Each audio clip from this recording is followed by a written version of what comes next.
Good day to everyone. Now we'll move to the next topic, that is hotfix. Now what is this hotfix?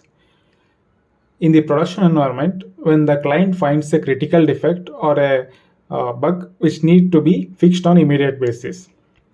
At that point of time, a group of small team will be formed by the developers and test engineers.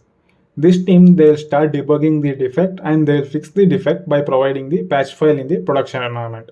This entire process, we call it as hotfix. Usually this hotfix will be done within 24 hours. It may take from 1 hour to 24 hours. An example for hotfix may be a login feature. If the login feature itself is not working in the production environment, then the client will immediately sends it for fixing it. Next, we'll move on to the new topic called as interim release. Interim release, it is also called as short release or mid release.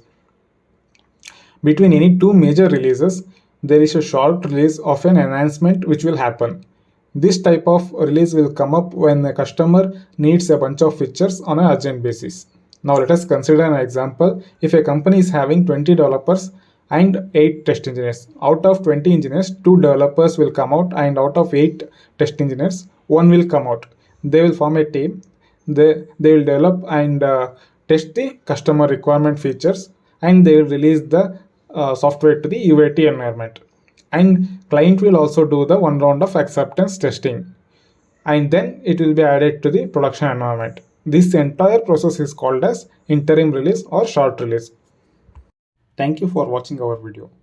Please do not forget to subscribe to our channel so that you do not miss any of our video or updates. Thank you.